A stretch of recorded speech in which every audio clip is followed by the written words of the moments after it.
go into my sharing this morning. And in Toastmasters, speech purpose, right, can be, we start off with the general purpose. So, what's the general purpose of a speech? And before you craft a speech, when you're writing of your speech, you have identified a topic, a broad topic. You should ask yourself this: what is the general purpose? Now, there are four, and I'm going to share them with you. Number one of your general purpose could be to inform. When you are doing an informative speech, you want your audience to learn more or develop a new skill. So it's an informative speech, right? So a lot of presentations at work fall into this category because you want your colleague to know about a new procedure, for example. So that's an informative speech. The second general purpose is to persuade. Now, when you want to persuade, or what we call a persuasive speech, you want to change your audience behavior. You want them to accept your point of view. So, for example, at work, you're the manager and you're going to set a new sales target for the year for everyone. And you want your subordinates, you want your team to be better so that they can meet that goal. You want them to accept that new target. You want them to see why it is important for the company to have a higher sales target. So that's a persuasive speech.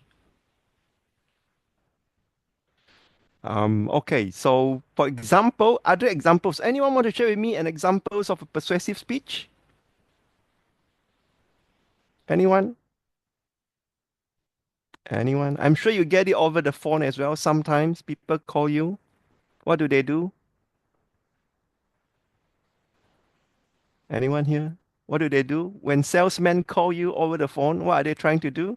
They're trying to persuade you to give Buy them. your money to them, right? So that's a persuasive speech. The third one, speech objective is to inspire. When you're trying to inspire, right, which is what Ravi tried to do just now, and to a certain extent, Lisbeth as well, right? So you want your audience to achieve noble goals.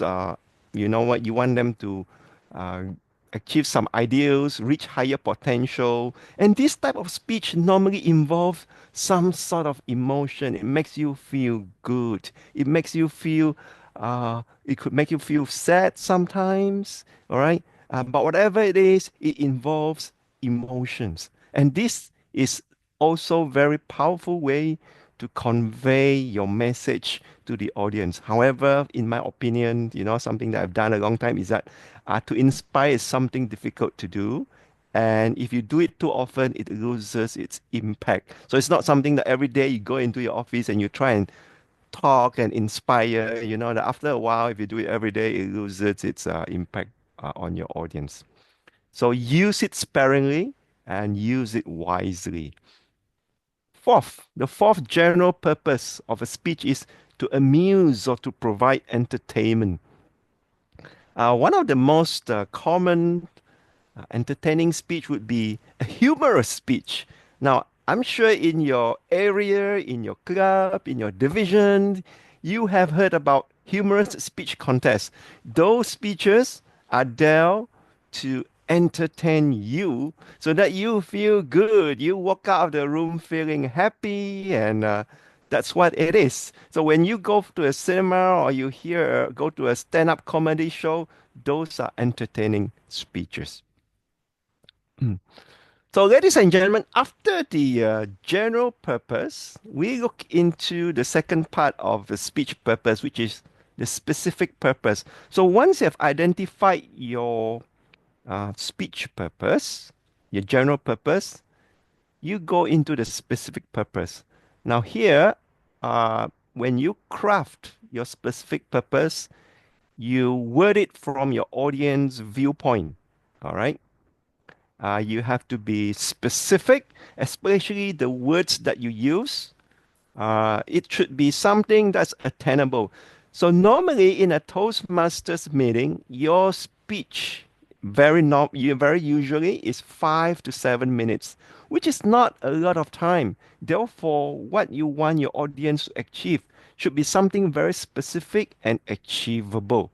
So in 5 to 7 minutes, if you are trying to inform, if you are trying to get your um, audience on how to build an electric car from scratch in 5 to 7 minutes, I think that's a little bit challenging. So when you write your specific purpose, you must think about this. It must be something achievable. So when I did this, I'm just going to show you an example. So when I am doing this talk here this morning, my specific purpose, which is usually one sentence, by the way, and it's also a good example if you can write down your specific purpose in one sentence. So my specific purpose this morning here is that after you, as the audience hearing my speech, you will be able to identify a speech purpose and write a specific purpose statement. So that, ladies and gentlemen, that example there is my specific purpose statement. So fellow Toastmasters, especially new Toastmasters, as you are learning to craft your speech, you identify your general purpose and you must have a specific purpose statement, one sentence. So after hearing my speech, the audience fill in the blanks and they will be able to achieve That will be your specific purpose.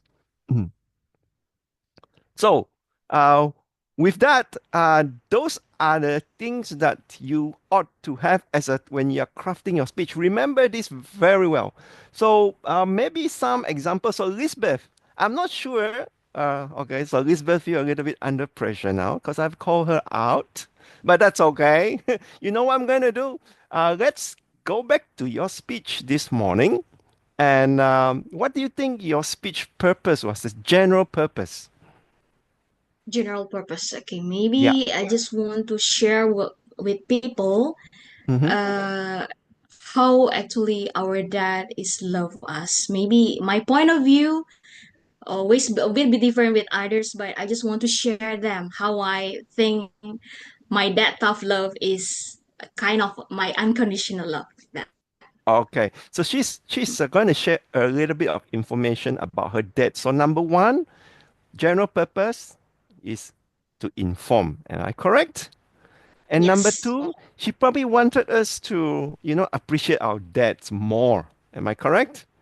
And to accept them the way or how they love us, right? So what would you think that be? So it's very often to have more than one general purpose. So number one for Lisbeth is to inform, and number two, what do you think it is, Lisbeth? So let me go back to, is it to entertain, to inspire, to persuade? So to inform is mm, already uh, identified. to inform, yes, maybe Mhm. also to inspire. I mean, Correct. So with there's yeah, inspire. yes. So very common. You will have a main general purpose and a minor general purpose as well. So understand that one speech usually can have one or two purposes, and that's fine as long as you keep the specific purpose uh, like this. All right. So your specific purpose must be one sentence, a specific, attainable, and worded from an audience viewpoint. All right. So thanks, Elizabeth, for sharing. So I can say, yeah, your speech this morning is about to inform and to inspire. So after hearing, so if I'm Elizabeth, my statement would be, after hearing my speech, my audience will be able to Able to understand, understand, all right, right? understand how my dad used to love me and how we can learn to accept how our dad loves us. That's it. All right. Sorry. Yeah, thank you for Excellent. wrapping is Yeah. absolutely right. So now I still have a bit of time. I see the timer is on a yellow, so probably about a couple of minutes. So I just want to take questions at this point in time because that's just all I want to share this morning. General purpose, specific purpose, make it one sentence. Questions, anyone?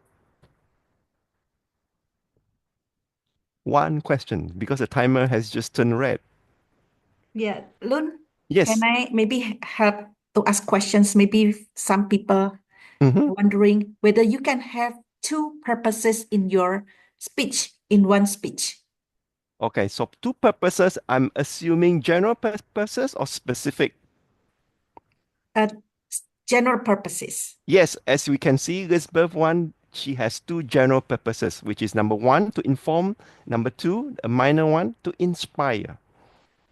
Yeah, correct. Also, if you add in something that's humorous, then it becomes number three, also to entertain.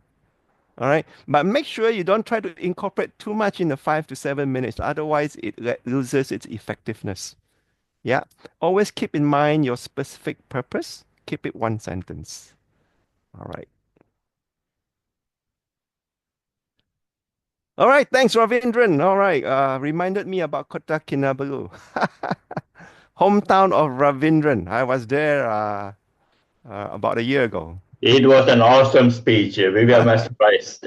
All right. Thank you, Ravindran. Yeah, Thank you. very good staging. Yes.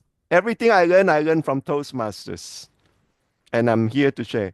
All right, good. So if there are no other questions, thank you everyone for your time and your wonderful attention. It's been wonderful. It's been a pleasure to be able to share with you, and it is my hope you have taken a nugget or two from this morning's sharing.